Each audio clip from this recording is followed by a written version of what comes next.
کے اندر بیان کیے گئے ہیں، حقوق اللہ، حقوق العباد۔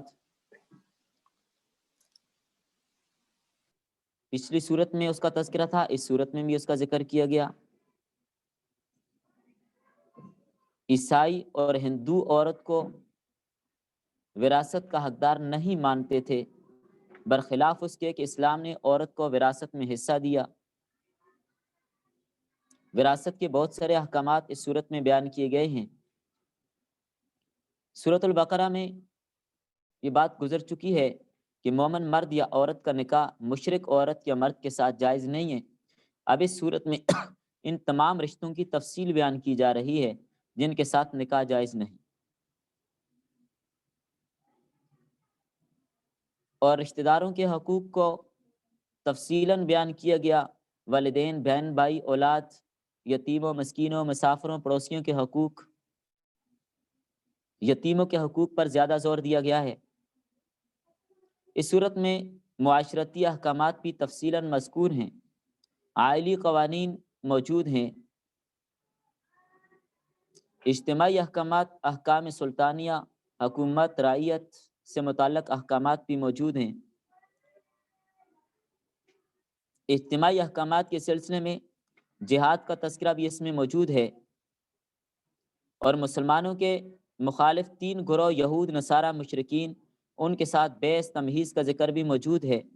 منافقین کی تفصیلات بھی اس میں بیان کی گئی ہیں، اور منافقین سے بچاؤ کے طریقہ کار بھی بیان کیے گئے ہیں۔ اور عبادات میں سے تیمم، جنابت، غسل، نماز وغیرہ کے مسائل بیان کیے گئے ہیں۔ سورۃ البقرہ میں زیادہ تر روئے سہن، تقوی کے حصول، یہود کی اصلاح کی طرف تھا۔ سورۃ آل عمران میں اہل ایمان کے لیے ضروری مسائل اور ساتھ ساتھ روئے سہن عیسائیوں کی طرف تھا۔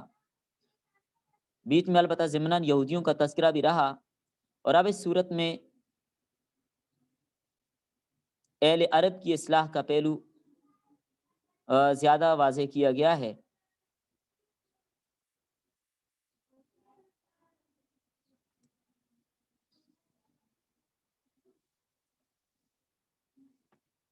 ویسے اگر ایک نظر دیکھا جائے تو اس صورت میں احکامات بھی بہت سارے بیان کیے گئے ہیں، بہت سارے احکامات، جیسے تقوی کا ذکر، اللہ کا حکم تقوی اختیار کرو، رشتہ داروں کے معاملے میں اللہ سے ڈرو، یتیم کا مال نہ کھاؤ، اس کا حق ادا کرو، اور خبیث مال کو طیب مال کے بدلے تبدیل نہ کرو، یتیموں کے مالوں کو اپنے مال سے نہ ملاؤ، ایک دوسرے کے مال ناجائز طریقے سے نہ کھاؤ، تجارت کے ذریعے سے کر سکتے ہو تو رضامندی کے ساتھ کرو، کسی کو ناحق قتل نہ کرو۔ اور اس کے علاوہ عورتوں پر جو ظلم و ستم تھے اس کا تذکرہ کیا گیا۔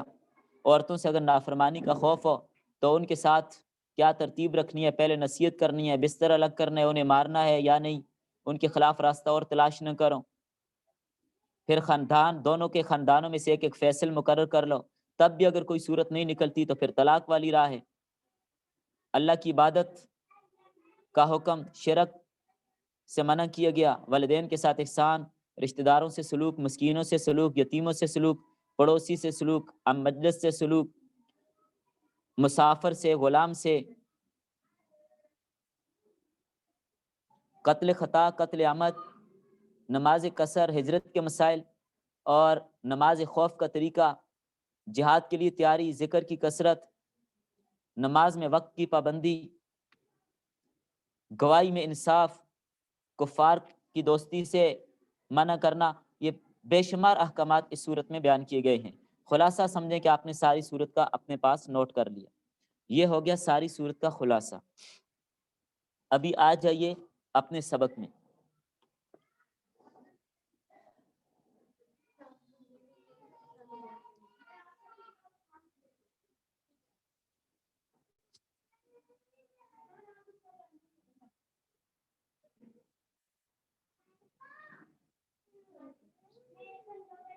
جی یہ پیج میں نے آپ کو شیئر کر دیا ہے، دیکھ لیجیے آپ۔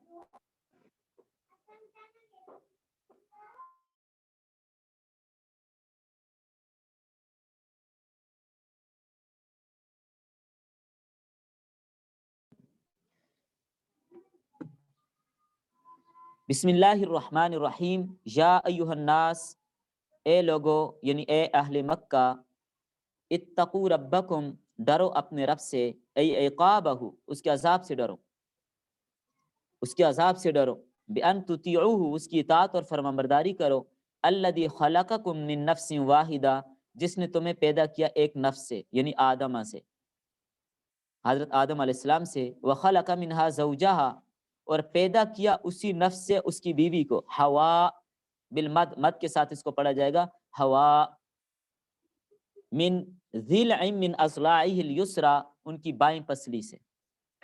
کیسے پیدا کیا؟ اس میں عقل کے گھوڑے دوڑانے کی ضرورت نہیں، اللہ تعالیٰ قادر ہے، اس کے لیے کوئی مشکل نہیں۔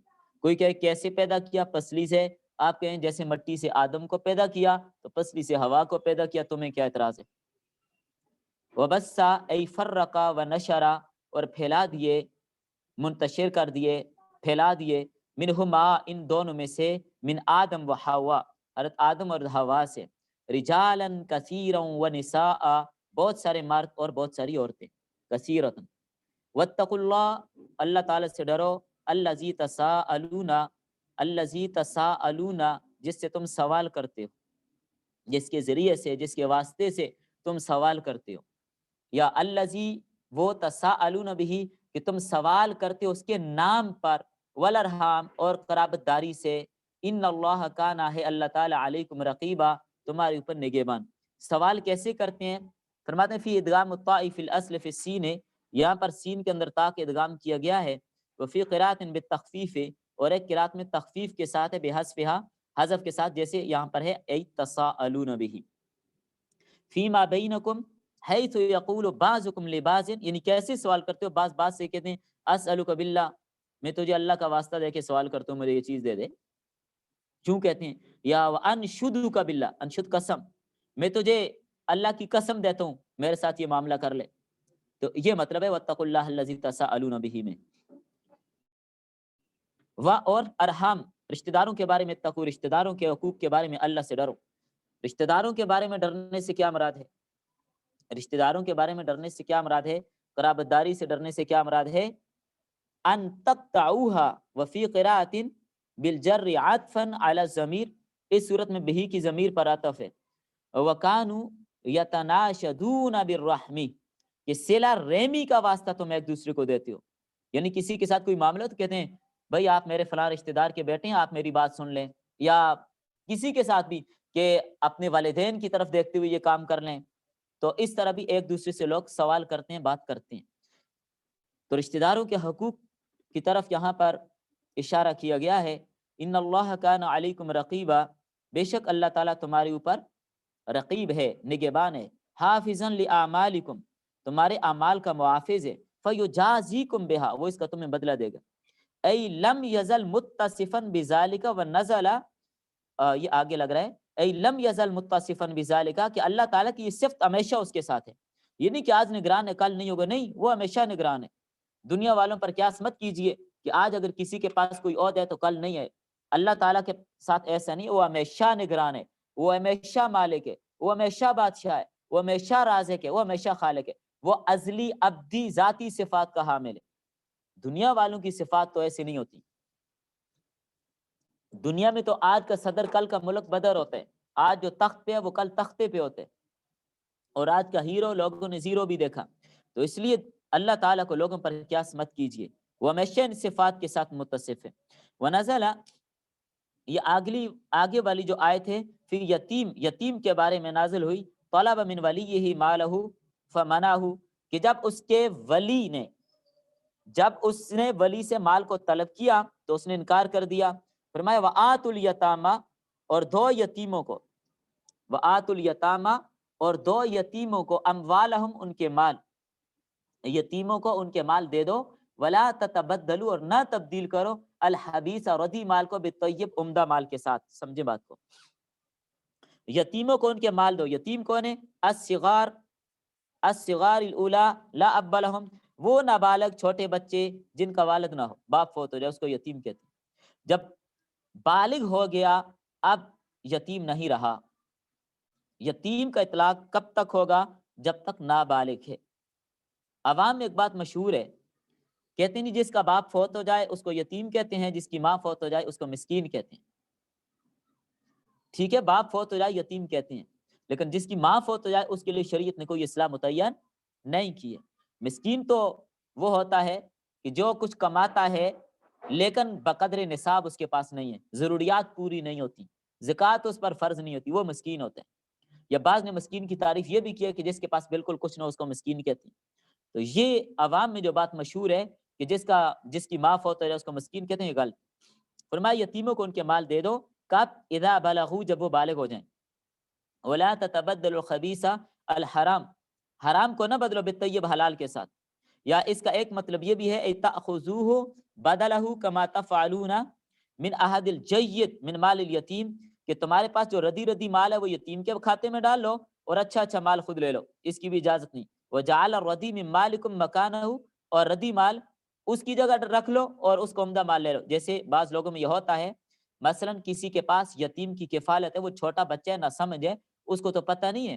اب اس کے باپ نے اس کے لیے وراثت میں فرنیچر چھوڑا، کپڑے چھوڑے، زیورات چھوڑے، سامان چھوڑے، جانور یا اس طرح کی کوئی بھی چیزیں چھوڑی ہیں، برتن چھوڑے ہیں، تو اب جو کفالت کرنے والا اپنے ردی برتن اس کے کھاتے میں ڈال لے، ادھر سے اچھے اٹھا کے ادھر رکھ لے، ادھر سے گن کے اچھے کپڑے لے لیے، ادھر سے گن کے ردی کپڑے اس کے کپڑوں میں رکھ دیے، یا کوئی فرنیچر ہے ٹوٹا پھوٹا اس کو دے دیا، اچھا خود لے لیا، اس کی اجازت نہیں ہے. ولا تأکلوا اموالہم، اور مت کھاؤ ان کے مال کو. ولا تأکلوا اموالہم مذمومۃ، ان کے مال ان سے لے کر مت کھاؤ. الی اموالکم مذمومہ، اپنے مالوں کے ساتھ ملا کر. الی اموالکم، اپنے مالوں کے ساتھ ملا کر. انہ ای اکلہا، بے شک یتیم کا مال کھانا، کان حوبن کبیرہ، بڑا گناہ ہے. حوبن گناہ، صاحب جلالین نے لکھا ہے ای ذنبن گناہ، عظیمن بڑا. ولما نزلت تحرجوا من ولایت الیتامى، جب یہ آیت نازل ہوئی تو لوگوں نے حرج سمجھا یتیم کی ولایت کرنے میں، کفالت کرنے میں، کہ ہمارے لیے تو بڑا مشکل ہوگا، ہم کیسے یتیم کی کفالت کریں گے، کیسے اس کے مال سے بچیں گے. وکان فیہم من تحتہ العشر والثمان من الازواج فلا يعدل بینہن فنزلت، بعض وہ تھے جن کے پاس 10 8 یتیم اس طرح کے بھی تھے، تو ان کے لیے مسئلہ مشکل تھا. اگلی آیت جو نازل ہوئی، یا بعض لوگ سنبھالتے تھے یتیموں کو، کسی کے پاس 4 مسکین ہے، کسی کے پاس 2 یتیم ہے، کسی کے پاس 3 یتیم ہے، کسی کے پاس 1 یتیم ہے، تو ان کی پرورش کرنا بڑا مشکل کام تھا. مسلمانوں نے حرج سمجھا کہ اگر ہم یتیم کی پرورش کریں گے، اس کی کفالت کریں گے، تو کہیں اس کا مال نہ کھا لیا جائے. ذرا مشقت ہوئی، مشکل ہو گئی. تو آگے اگلی آیت، یہ جو آگے اگلی آیت آ رہی ہے، یہ آیت نازل ہوئی ہے ان لوگوں کے بارے میں. یہ کہاں سے شروع ہو رہا ہے؟ ہاں، وکان فیہم من تحتہ العشر، جن لوگوں کے نکاح میں 10 عورتیں تھیں، والثمان، یا جن کے نکاح میں 8 عورتیں تھیں، من الازواج، بیویاں، فلا یعدل بینہن، وہ ان کے درمیان عدل و انصاف نہیں کرتے تھے. فنزلت، تو یہ آیت نازل ہوئی. وَإِنْ خِفْتُمْ أَلَّا تُقْسِطُوا، وَإِنْ خِفْتُمْ أَلَّا تُقْسِطُوا، اور اگر تم خوف رکھتے ہو اس معاملے میں، اللہ تقسطوا، کہ تم انصاف نہیں کر سکو گے، تعدلوا، عدل نہیں کر سکو گے، فی الیتامى، یتیموں کے بارے میں. ہوتا یہ تھا، مثلا چچا زاد ہیں، اب وہ سمجھتے تھے کہ تائی کی بیٹی ہے، چچے کی بیٹی ہے، تو چچا فوت ہو گیا، تایا فوت ہو گیا، اب ان کی بیٹیوں کو، ان کی یتیم لڑکیوں کو یہ اپنے پاس روک کے رکھتے تھے، ان کا نکاح نہیں کرتے تھے. اگر یہ سمجھتے تھے کہ اگر ہم نے ان لڑکیوں کا نکاح کر دیا، 2 باتیں ہوتی، اگر وہ لڑکی حسن و جمال والی ہوتی پھر تو نکاح کر لیتے اپنے ساتھ، جتنے بھی 10 8 کر لیتے، اتنی کر لیتے، جیسے کہ صاحب جلالین نے اشارہ دیا ہے، 10 8 کے ساتھ نکاح کر لیتے. اور اگر وہ حسن و جمال والی نہیں ہوتی، پسند نہیں ہوتی، نہ پھر اس سے خود نکاح کرتے، نہ کسی اور کو نکاح کر کے دیتے. کیوں؟ اس لیے کہ وہ سمجھتے تھے کہ اگر ہم نے اس لڑکی کا نکاح کسی اور کے ساتھ کر دیا تو وراثت ساری اس کی طرف چلی جائے گی. اس کی وراثت ہڑپ کرنے کے لیے ان کو اپنے پاس رکھتے تھے، نکاح کر کے نہیں دیتے تھے، ظلم و ستم کرتے تھے. تو اللہ تعالیٰ نے اس بات سے منع کیا، اس بات سے منع کیا کہ اس بات کی تمہیں اجازت نہیں ہے. اگر تم خود نکاح کر کے ان کے ساتھ عدل و انصاف نہیں کر سکتے، صرف مال کھانے کی نیت سے تم ان کے ساتھ نکاح کرتے ہو، پھر ان کے ساتھ تم نکاح نہ کرو، کسی اور جگہ پر ان کا نکاح کر دو. فخافوا ایضا الا تعدلوا بین النساء اذا نکحتموهن، یا تمہیں اس بات کا خوف ہو کہ جب تم نکاح کرو گے تو ان بیویوں کے درمیان عدل و انصاف نہیں کر سکو گے. فنکحوا، پس تم ان کا نکاح کر دو. ای تزوجو ما بیمانہ من ہے. طاب لکم من النساء، ان کے ساتھ نکاح کرنے کے بجائے، ان یتیم بچیوں پر ظلم و ستم اور جبر اور زیادتی کرنے کے بجائے، ان کو اپنے پاس روک کر ان کا مال اور وراثت کھانے کے بجائے کسی اور جگہ نکاح کر لو جہاں پر تمہیں پسند ہو. یہ تمہیں پسند نہیں ہے، شکل و صورت تمہیں اچھی نہیں لگتی، لیکن مال کھانے کی وجہ سے ان کو تم نے اپنے پاس روک کے رکھا ہوا ہے، اس کی شریعت تمہیں اجازت نہیں دیتی. لہٰذا جہاں پر تمہیں پسند ہے وہاں پر نکاح کرو، اور ان کا بھی کہیں نکاح کروا دو، ان کو اپنے پاس روک کر مت رکھو. طاب لکم، جو تمہیں پسند ہو، من النساء، عورتوں میں سے، مسنا، دو دو، وثلاثا، تین تین، ورباع، چار. یہاں پر اس سے مراد یہ نہیں ہے کہ آپ یوں اس کا ترجمہ کریں، مسنا دو دو، چار ہو گئیں، ثلاثہ تین تین، 6 اور 4 10 ہو گئیں، رباع 4 4 8، 8 اور 4 کتنی ہو گئیں، 8 اور 10 کتنی ہو گئیں، 18. یہ مراد نہیں ہے جو بعض باطل فرقوں نے اس سے مراد لی ہے. یا بعض کہتے ہیں مسنا 2 و ثلاثہ 3، 2 اور 3 5، و رباع 5 اور 4 9. بعض باطل فرقے کہتے ہیں کہ 9 عورتوں سے نکاح کیا جا سکتا ہے، یہ مراد نہیں ہے. اے اثنین اثنین، 2 2، فقط 2، و ثلاثن ثلاثن، یا 3، و اربعن اربعن، یا 4. ولا تزیدوا علی ذالک، اس کے اوپر زیادتی کرنے کی تمہیں اجازت نہیں ہے. جب یہ آیت نازل ہوئی، غیلان ثقفی، ان کے نکاح میں 10 عورتیں تھیں، نبی صلی اللہ علیہ وسلم کے پاس ہے. آپ نے فرمایا کہ اب تعداد متعین ہو گئی ہے نکاح کے لیے، لہٰذا ان میں سے صرف 4 عورتوں کو رکھنے کی تمہیں اجازت ہے، جن 4 کو چاہتے ہو رکھ لو، باقی 6 کو چھوڑ دو. اسی طرح یہ عمیر دوسی جو تھے، ان کے نکاح میں بھی 8 عورتیں تھیں، ان کو بھی اللہ کے رسول نے یہی فرمایا کہ 4 رکھ لو، باقی 4 کو چھوڑ دو، باقی 4 کو چھوڑ دو. فرمایا اگر تمہیں خوف ہو، فَإِنْ خِفْتُمْ أَلَّا تَعْدِلُوا، اگر تمہیں خوف ہو کہ تم عدل قائم نہیں کر سکو گے، انصاف نہیں کر سکو گے، فِيهِنَّ، ان عورتوں کے بارے میں انصاف، مثلا بالنفقتی والقسم، یعنی ان کی تقسیم کے بارے میں، ان کے نفقے کے بارے میں، ان کے اخراجات کے بارے میں، یا ان کی باری کے بارے میں تم انصاف نہیں کر سکتے، فواحدتن، بس ایک پہ گزارا کرو، ان کے ہوا، ایک کے ساتھ نکاح کرو. یہ ایک مجبوری کی صورت میں، ہر حالت میں ایک نہیں ہے. او اقتصروا، یا اقتصار کرو، علی ما ملکت ایمانکم، ان پر جن کے تمہارے دائنے ہاتھ مالک ہیں، یعنی باندی، لونڈی. اگر ایک آزاد عورت کے ساتھ بھی نکاح نہیں کر سکتے تو باندی تمہارے پاس ہے، بس وہی کافی ہے. من الاماء اذ لیس لہن من الحقوق مال الزوجات، کیونکہ باندی کے جو حقوق ہوتے ہیں وہ بیوی کی طرح نہیں ہوتے، بیوی کے حقوق زیادہ ہوتے ہیں، باندی کتنے نہیں ہوتے. تو لہٰذا اس صورت میں اگر تم ایک کا بھی حق ادا نہیں کر سکتے تو پھر بس صرف ایک پر گزارا کرو. ذالک ای نکاح الاربعۃ، یہ جو چاروں صورتیں بیان کی ہیں، یہ جتنی بھی چاروں صورتیں بیان کی ہیں، ان میں تمہیں انصاف کرنا ہوگا. اگر انصاف نہیں کر سکتے، عدل نہیں کر سکتے، تو اس صورت میں بہتر یہ ہے کہ تم باندی پر اکتفا کر لو. باندی کس کو کہتے ہیں؟ دیکھیں آج کل کے زمانے میں چونکہ باندیاں موجود نہیں ہیں، لیکن اس وقت تو موجود تھیں، تو اس لیے فرمایا کہ اگر تم انصاف نہیں کر سکتے تو جن کے تمہارے دائنے ہاتھ مالک ہیں، دائنے ہاتھ مالک ہونے سے کیا مراد ہے؟ ایک بات، باندی کون ہوتی ہے، کیسے بنتی تھی؟ دوسری بات، تیسری بات یہ کہ آج کل کیوں نہیں ہے؟ چوتھی بات یہ کیا پھر اس کا وجود ہو سکتا ہے یا نہیں ہے؟ پہلے سمجھیں پھر یہ بات بھی سمجھاتا ہوں. فرمایا ذالک ادنیٰ، یہ زیادہ قریب ہے، اللہ تعالی، کہ تم مائل نہ ہو جاؤ کسی ایک کی طرف. اگر تم نے 4 کیے، مائل ایک کی طرف ہو گئے، 3 کو لٹکتا ہوا چھوڑا، تو یہ بھی تمہارے لیے جائز نہیں، اس سے بھی منع کیا گیا. اچھا لونڈی کا مسئلہ سمجھ لیجئے. یہاں پہ دائنے ہاتھ مالک ہیں، اس کا مطلب یہ ہے ملک یمین. عموماً یہ کہا جاتا ہے، فقہ میں آپ نے ہدایہ وغیرہ میں یہ احکامات پڑھ لیے ہوں گے، عموماً یہ کہا جاتا ہے کہ یہ باندی ہے، یعنی اس کا دائیں ہاتھ مالک. کیوں کہا جاتا ہے؟ میدان جہاد میں غیر مسلم کی جو عورتیں، جو لڑکیاں مسلمانوں کے ہاتھ لگتی تھیں تو مسلمان ان کو قید کر لیتے تھے. اب یہ باندیاں بن جاتی تھیں، اور لشکر کا جو امیر ہوتا تھا، جس کے پاس کمان ہوتی تھی، وہ کیا کرتا تھا؟ ترتیب یہ ہوتی تھی کہ اس باندی کے دائنے ہاتھ کو جس آدمی میں تقسیم ہوتی، جو باندی، اس کے دائنے ہاتھ میں پکڑا دیتا، بس یہی ایجاب اور قبول ہوتا اس کے لیے. یہی نکاح ہے، یہی ایجاب و قبول ہے، بس اس کے ساتھ کوئی نکاح کرنے کی ضرورت نہیں ہوتی. تو اس لیے مل کے یمین کہا، دائیں ہاتھ مالک ہیں اس لیے کہا. ایک بات. نمبر 2، دوسرا مسئلہ، آج کل باندیاں کیا نہیں ہیں؟ کیا اسلام غلام باندی رکھنے کے حق میں ہے یا نہیں ہے؟ زمانے جہالت میں ہوتا کہ غلام اور باندیاں بنانے کے لوگوں میں مختلف طریقے ہوتے تھے. بعض کا تو یہ ہوتا تھا کفار، ظالم، فاسق، فاجر لوگ لوگوں کے بچوں اور بچیوں کو اٹھا کے لے جاتے تھے، ان کو آگے بیچ دیتے تھے. ادھر بیچ دیا، اس نے آگے بیچ دیا، اس نے آگے بیچ دیا، تو لوگ ان کو غلام باندیاں بنا کے رکھ لیتے تھے. ایک تو یہ صورت تھی. لیکن اسلام نے سختی کے ساتھ اس کا رد کیا کہ کسی آزاد کی بے کرنا، خرید و فروخت کرنا جائز، کسی انسان کی خرید و فروخت اس صورت میں جائز نہیں ہے.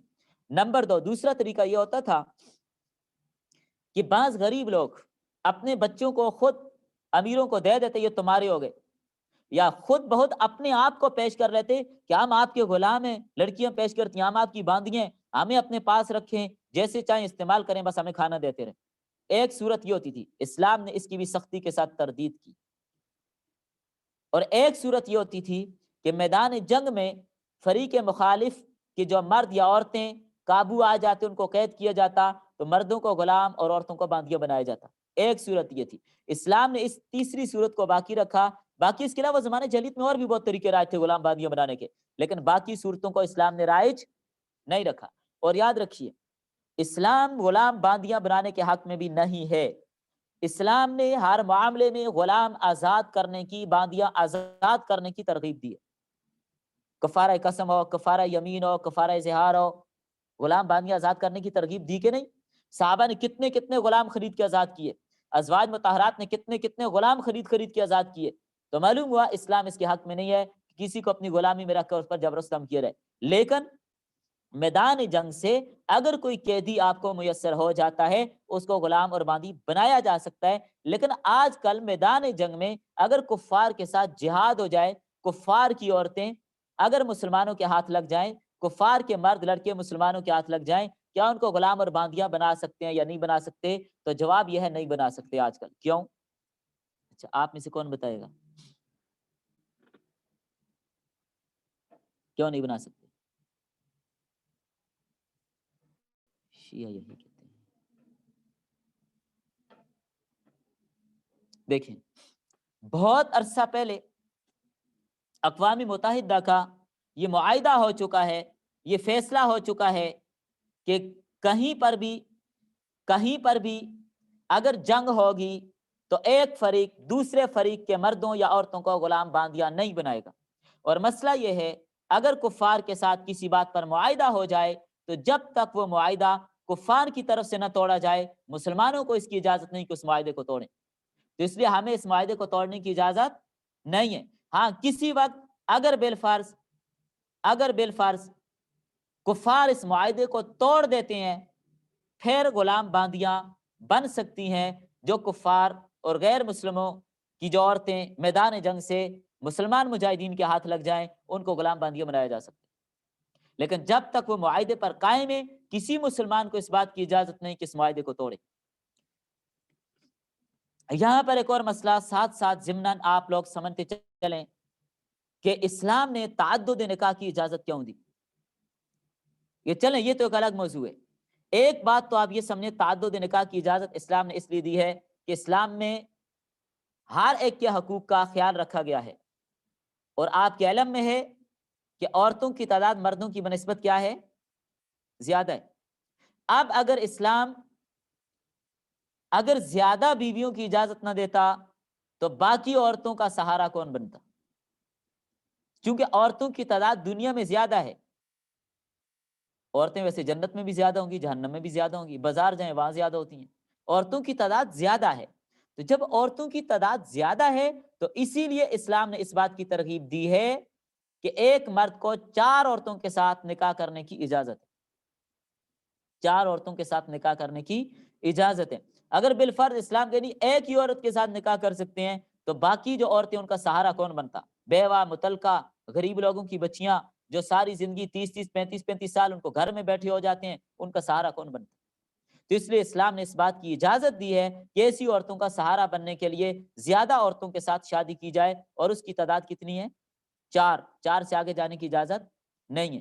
ہاں، اگر ایک فوت ہو جائے تو اس کے بعد اور کے ساتھ کیا جائے، بیک وقت 4 عورتیں نکاح میں رکھی جا سکتی ہیں، اس سے زیادہ کی اجازت ہرگز نہیں ہے۔ پھر بعض لوگ نبی کریم صلی اللہ تعالی علیہ وسلم کی ذات اقدس پر پروپیگنڈا کرتے ہیں کہ نبی صلی اللہ علیہ وسلم نے اتنی بیویاں کیوں رکھی ہوئی تھیں؟ یاد رکھیں، اللہ کے رسول کی خصوصیت تھی، اللہ تعالیٰ نے آپ کو اجازت دی تھی۔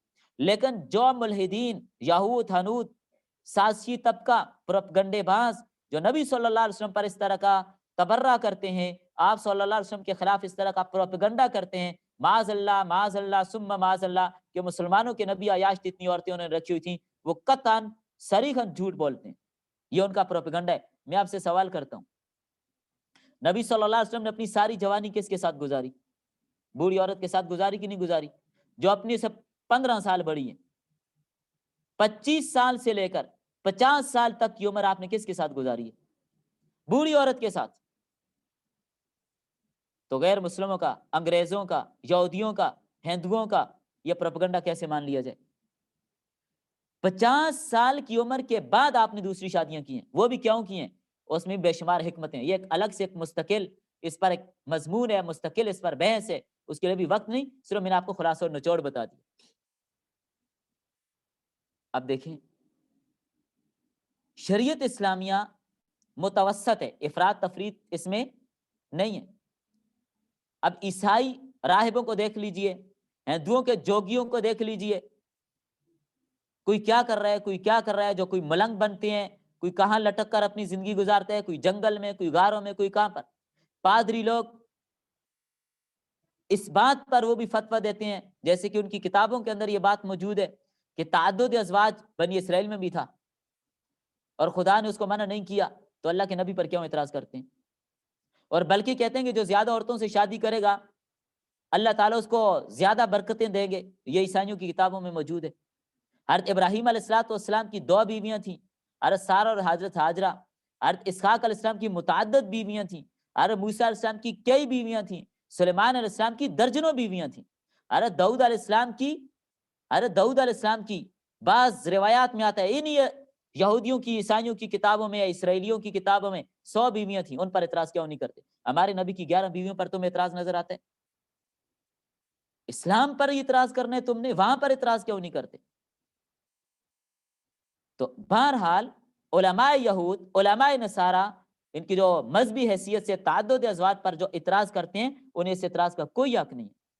صرف ایک ہی بیوی رکھنے کا حکم کسی مذہب اور کسی ملت میں نہیں ہے، نہ ہندوؤں میں، نہ تورات میں، نہ انجیل میں، نہ یورپ میں اس کا رواج ہے، کسی جگہ پر نہیں ہے۔ تو اسلام پر اعتراض کیوں کرتے ہیں؟ اسلام سے قبل دنیا کے ہر خطے میں کثرت کے ساتھ لوگوں کی بیویاں ہوتی تھی، تو اعتراض ان کو صرف اسلام پر نظر آتا ہے۔ اور نبی صلی اللہ تعالی علیہ وسلم نے جو باقی نکاح کیے، آپ صلی اللہ علیہ وسلم نے 50 سال کی عمر کے بعد باقی نکاح کیے، اور وہ بھی کوئی بوڑھیوں کے ساتھ، کوئی متعلقہ کے ساتھ، کیوں؟ ان کا سہارا بننے کے لیے۔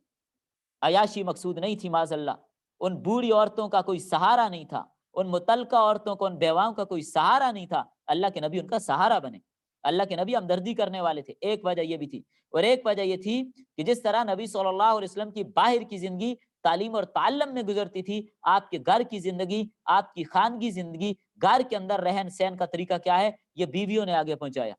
اس لیے زیادہ عورتیں کی تاکہ مسائل آگے لوگوں تک پہنچائیں، اور زیادہ عورتیں کرنے کی ایک وجہ یہ بھی تھی کہ آپ صلی اللہ علیہ وسلم کی مختلف قبائل جو آپ کے ساتھ دشمنیاں رکھتے تھے، جس قبیلے کے ساتھ آپ نے یہ ازدواجی تعلق قائم کیا، جس قبیلے سے جو عورت لائی گئی، جس قبیلے کے ساتھ نکاح کیا گیا، تو اس قبیلے والوں نے دشمنیاں ختم کر دی کہ اب یہ ہمارا بیٹا ہے، ہمارا داماد ہے، ہماری بیٹی ہے، اس کے گھر ہے، پورے قبیلے نے لڑنا چھوڑ دیا۔ اس لیے بھی اللہ کے رسول کی زیادہ شادیاں کرنے میں یہ حکمت بھی ہے۔ بہرحال اس میں بے شمار حکمتیں، بے شمار حکمتیں، اگر آپ نے یہ ساری حکمتیں پڑھنی ہو، اس کے لیے تفسیر مظہری اور تفسیر حقانی یہ آپ دیکھیے، وہاں پر آپ کو بے شمار دلائل مل جائیں گے، بے شمار دلائل مل جائیں گے۔ اور ایک اور بات بڑے مزے کی، نبی صلی اللہ علیہ وسلم کی جو طاقت ہے، اللہ تعالیٰ ایک نبی کو 40 مردوں کی طاقت دیتا ہے، اور مرد بھی وہ جو جنتی مرد ہیں۔ تو جنتی مرد کی طاقت کتنی ہوتی ہے؟ 100 مردوں کے برابر. تو 100 جنتی مردوں کی طاقت اور 40 مردوں کی طاقت نبی کو ملتی ہے. تو گویا کہ 40 کو 100 کے ساتھ ضرب کیجئے, کتنے بنے؟ کتنے بنے؟ 4000 نہیں بنے گے, 4000 بنے. تو جب 4000 بنے تو اللہ کے نبی صلی اللہ علیہ وسلم کے اندر 4000 مردوں کی طاقت ہے, 4000 مردوں کی. اب ایک مرد کے لیے 4 شادیاں کرنے کی اجازت ہے, تو 4000 کو دیں 4 سے ضرب, کتنے بنے؟ 16000. تو نبی صلی اللہ علیہ وسلم اگر 16000 عورتوں سے بھی شادی کرتے کوئی اعتراض نہیں تھا. تم 11 پر اعتراض کرتے ہو. شاید آپ کو یہ بات سمجھ نہیں آئی. پھر ایک اعتراض یہ کیا جاتا ہے, توجہ, کہ ایک مرد 4 عورتوں سے نکاح کر سکتا ہے, تو ایک عورت زیادہ مردوں کے ساتھ نکاح کیوں نہیں کر سکتی؟ ہوتا ہے نا اعتراض کہ ایک مرد 4 عورتوں سے نکاح کر سکتا ہے, تو ایک عورت 4 مردوں سے نکاح کیوں نہیں کر سکتی؟ یاد رکھیں, اگر ایک عورت چند مردوں میں مشترک ہو, اس نکاح کر لے, تو اب کیا ہوگا؟ مسئلہ یہ ہوگا اندیشہ فساد ہے, دشمنی ہے, بغض ہے, عداوت ہے. ایک کہے گا میرے ساتھ رہے, دوسرا چاہے گا میرے ساتھ رہے, تیسرا چاہے گا میرے ساتھ رہے, چوتھا چاہے گا میرے ساتھ رہے. یہ کہ میں سفر میں جاتا ہوں میرے ساتھ جائے, وہ کہ میں گھر پہ رہتا ہوں میرے ساتھ رہے, وہ کہتے ہیں میں فلاں جگہ بازار جا رہا ہوں میرے ساتھ. کس کس کے ساتھ جائے؟ مشکل ہوگا کہ نہیں ہوگا؟ انتہائی مشکل ہوگا. اور پھر اگر ایک عورت کی متعدد شوہروں سے جو اولاد پیدا ہوگی, ایک کہے گا میری ہے, دوسرا کہے گا میری ہے, تیسرا کہے گا میری ہے, کس کی ہوگی؟ کوئی فیصلہ نہیں ہو سکتا. اور بھی بہت ساری اس پر باتیں ہیں, لیکن ابھی آپ کو سمجھانے کے لیے موٹی سی چند باتیں میں نے عرض کر دی ہیں, یہ بس بہت ہیں. باقی پھر کسی موقع پر انشاءاللہ کہیں پر اس کے بارے میں بات آئی تو وہاں پر تفصیلاً بات کریں گے. چلیے آگے. وَآتُوا النِّسَاءَ صَدُقَاتِهِنَّ, اور آتو ای آتو, دو تم عورتوں کو ان کا مہر. یہ صدقات, صدقہ کی جمع ہے, مانا مہر. ان کے مہر ان کو دے دو, نہلن, خوشی کے ساتھ, نخلتن, خوشی کے ساتھ. مصدر ہے عطیتن عن طیب نفس, ان کو عطیہ دو, ان کو گفٹ دو خوشی کے ساتھ. فَإِن طِبْنَ لَكُمْ عَنْ شَيْءٍ مِّنْهُ نَفْسًا, اگر وہ خوشی کے ساتھ اس میں سے کچھ تمہیں چھوڑ دیں, خوشی کے ساتھ کچھ تمہیں اس میں سے چھوڑ دیں. تمیز محول عن الفاعل, یہاں پر یہ جو نفسن ہے یہ تمیز سے, جو فاعل ہے اس سے منقول ہے. ای ان طابت انفسهن لکم عن شیء من الصداق, اگر وہ اپنے مال سے خوشی کے ساتھ تمہیں کچھ معاف کر دیں, چھوڑ دیں, تمہیں ہبہ کر دیں, تو اس کو تم خوشی کے ساتھ استعمال کر سکتے ہو. اس کے استعمال کرنے میں تمہارے لیے کوئی حرج نہیں ہے. فکلوہ ہنیئا طیبا, خوشی کے ساتھ, شوق کے ساتھ, مریئا, اس کو مزے کے ساتھ اس کو کھاؤ, تمہارے لیے اس میں کوئی حرج کی بات. محمود العاقبتی لا ضرر فیہ علیکم, تم نے ان پر کوئی ضرر نہیں کیا, کوئی تکلیف, زبردستی, جبر ان پر نہیں کیا, تو انہوں نے اپنی خوشی کے ساتھ تمہیں دیا ہے, تو اس کو کھاؤ. آخرت کے اندر بھی تمہارا اس پر کوئی معاقبہ نہیں ہوگا, کوئی سزا نہیں ہوگی فی الآخرت, آخرت میں.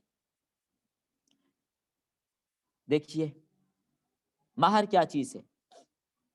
نکاح کے موقع پر مہر ذکر کرنا ضروری نہیں ہوتا, نکاح کے موقع پر مہر ذکر کرنا ضروری نہیں ہے, مہر ذکر کیے بغیر بھی نکاح ہو جاتا.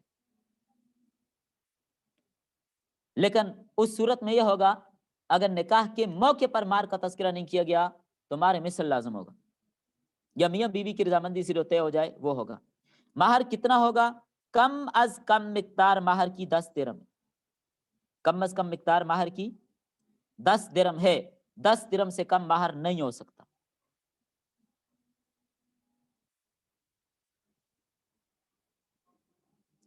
اور یہ 10 درہم تقریباً 31.5 ماشے چاندی بنتی ہے. 31.5 ماشے چاندی کی قیمت نکالنے ہیں, یعنی 2 تولہ 7.5 ماشے, 2 تولہ 7.5 ماشے چاندی, یہ کم از کم مہر کی مقدار ہے. اس سے کم اگر مہر رکھا جائے گا تو مہر نہیں ہوگا. اب مہر مثل آئے گا, یا میاں بیوی کی رضامندی سے جو طے ہوگا وہ ہوگا. تو آپ چاندی کی قیمت نکال لیجئے, نیٹ پہ آپ سرچ کر کے وائٹ گولڈ لکھیں چاندی کی کتنی قیمت آ رہی ہے, اور پھر اس کو 2 تولہ 7.5 ماشا کا حساب لگا لیں کتنی بنتی ہے.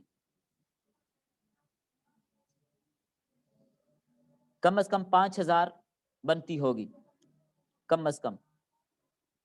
تو بعض لوگ اس مسئلے سے ناواقف ہوتے ہیں. نکاح کے موقع پر کئی موقعوں پر ایسے اتفاق ہوا, کوئی کہتے ہیں 50 روپے رکھ لیں. بھئی شرم نہیں آتی؟ مہندی پر 50 لاکھ لگا رہے ہو. جہیز مانگنے کے لیے جب جہیز کی بات آتی ہے کہتے ہیں ہم یہ جہیز بھی لیں گے, یہ بھی لیں گے, نہیں تو ہم لے کے ہی نہیں جاتے. جہیز مانگنے کے لیے تمہیں شرم نہیں آتی, اور جب مہر رکھنے کی بات آتی ہے کہتے ہو 50 روپے. میں نے خود اپنے کانوں سے سنا 50 روپے مہر کا. خود میرے ساتھ جو بات کی کہ 32 روپے رکھ لیں, کوئی کہتے 100 روپے رکھ لیں, کوئی کہتے کوئی بات نہیں 500 لکھ لیں. بھئی بات تو ہے, جہیز مانگ رہے ہو تم. جب وہ بچی اپنا گھر, اپنا وطن, اپنا علاقہ, اپنے ماں باپ, اپنے بہن بھائی سب کچھ چھوڑ کر تمہارے پاس آ کر کہہ دو گی, تمہارے پاس رہ رہی, کیا اس کی اتنی بھی حیثیت نہیں ہے کہ تم اس کا مہر کوئی ٹھیک طریقے سے رکھو؟ یہ پنجاب میں بہت زیادہ مہر کے معاملے میں سستی, کوتاہی, غفلت اور بددیانتی کی جاتی. اس عورت کو کچھ وقت دیں, اس کی کوئی حیثیت ہے. اب بچی کے جو والدین ہیں یہ بھی زیادتی کرتے ہیں, بچی کے والدین بھی زیادتی کرتے ہیں. میں نے ہر جگہ پر نکاح کے موقع پر والدین کو سمجھایا, کہتے ہیں جو جی رکھتے ہیں رکھ لیں. بھائی کیوں جو یہ رکھتے ہیں رکھ لیں؟ آپ ان کے ساتھ بات کریں کہ بھائی ہم اتنا مہر رکھیں گے. یہ کیا ڈرامے بازی ہے کہ باقی خرچے تم منگوا رہے ہو, خرچے تم کروا رہے ہو, جہیز تم مطالبے کر کر کے لے رہے ہو, اور جب مہر کی بات آتی ہے کیا یہ بچی, اس کی کوئی حیثیت نہیں, اس کی کوئی وقت نہیں ہے. کوئی کہتے 2000 مہر, کوئی کہتے 5000 مہر. 5000 سے اوپر تو مر کے بھی نہیں جاتے, 5000 سے اوپر جاتے ہوئے موت پڑتی ہے. یہ زیادتی ہے, سراسر زیادتی ہے. اور پھر اور سنیں, چند دن پہلے ایک نکاح ہوا تو صاحب کہنے لگے 32 روپے رکھ لیں. 32 روپے, یہ 32 روپے کیا چیز ہے؟ کہتے ہیں شرعی مہر 32 روپے. بھئی آپ نے کہاں سے سن لیا کہ شرعی مہر 32 روپے ہے؟ کہتے ہیں شرعی مہر تو 32 روپے ہوتا ہے. ہر آدمی کی زبان پر یہ بات ہوتی ہے, آپ نے بھی ضرور یہ بات سنی ہوگی. اس 32 روپے کی کیا حقیقت ہے سنیں. جہاں تک تاریخ کو دیکھا گیا تو اورنگزیب عالمگیر رحمت اللہ علیہ, یہ بڑے نیک صالح بادشاہ تھے. انہوں نے دیکھا لوگ مہر کے بارے میں بیویوں پر زیادتی کرتے ہیں, مہر صحیح اچھی طرح سے نہیں دیتے, تو اورنگزیب عالمگیر رحمہ اللہ نے 32 روپے طے کر لیے کہ 32 روپے سے کم مہر تم نے نہیں رکھنا. اس زمانے کی بات ہو رہی ہے, 32 روپے اس زمانے کی بات ہو رہی ہے جس زمانے میں 32 روپے پر 6 مہینے کا خرچہ چلتا تھا. آج 6 مہینے کا خرچہ کتنے میں چلتا ہے؟ لاکھ روپے میں بھی چلتا ہے؟ نہیں چلتا. یہ اس زمانے کی بات ہے 32 روپے کی. آپ اس زمانے اور اس زمانے کا آپ تقابل کیسے کرتے ہیں؟ دیکھیں, اگر جو آدمی جس کو اللہ نے طاقت دی ہے, استطاعت دی ہے, اس کو چاہیے مہر فاطمی رکھے. جو حضرت فاطمہ کا مہر تھا, یا نبی صلی اللہ علیہ وسلم کے اکثر ازواج کو جو مہر تھا 500 درہم,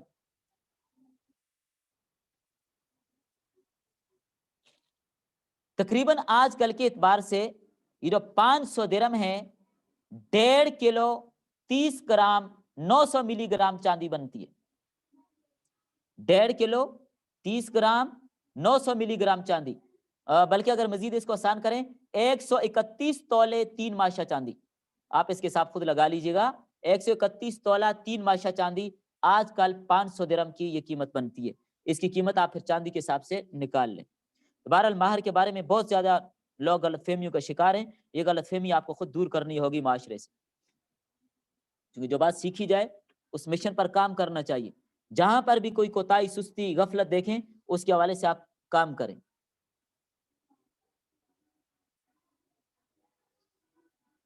جی چلیں آگے سبق میں دیکھیں. وَلَا تُؤْتُوا أَيُّهَا الْأَوْلِيَاء, اے اولیاء نہ سپرد کرو تم السفہاء بے وقوفوں کو, المبذرین من الرجال والنساء والصبیان, یعنی جو فضول خرچی کریں گے مردوں میں, عورتوں میں, بچوں میں, اموالکم ان کے مال. یعنی اگر آپ کسی یتیم کی کفالت کر رہے ہیں تو اگر وہ یتیم بچہ آپ سے کہتا ہے کہ جی میری رقم مجھے اب واپس دے دو, کیونکہ ہر طرف سے لوگ لگائی بجائی والے بہت ہوتے ہیں, تو یتیم بچہ جب لوگوں میں اٹھنے بیٹھنے لگے گا 10 15 12 14 سال کا ہے, تو باہر لڑکے دوست اس کو کہیں گے بھائی تمہارا مال فلاں آدمی کے پاس رکھا ہوا ہے, لیتے کیوں نہیں ہو؟ یعنی مقصد یہ ہے کہ یہ لے اور ہم کھائیں, اسے لے کے اڑائیں, چونکہ یہ بے وقوف ہے. فرمایا اگر وہ مانگتا بھی ہے, مطالبہ بھی کرتا ہے, تو اس کو نہ دو, چونکہ نہ سمجھ اس کا مال ضائع ہو جائے گا. بس اس کے ساتھ اکثر انداز سے, اچھے انداز سے اس کو کہتے رہو کوئی بات نہیں دے دیں گے, آپ کا یہ ہمارے پاس رکھا ہوا ہے, آپ ذرا سمجھدار ہو جاؤ, آپ کو دے دیں گے. نہیں اس کو سمجھا دیا جائے بات کو ٹال کر کے.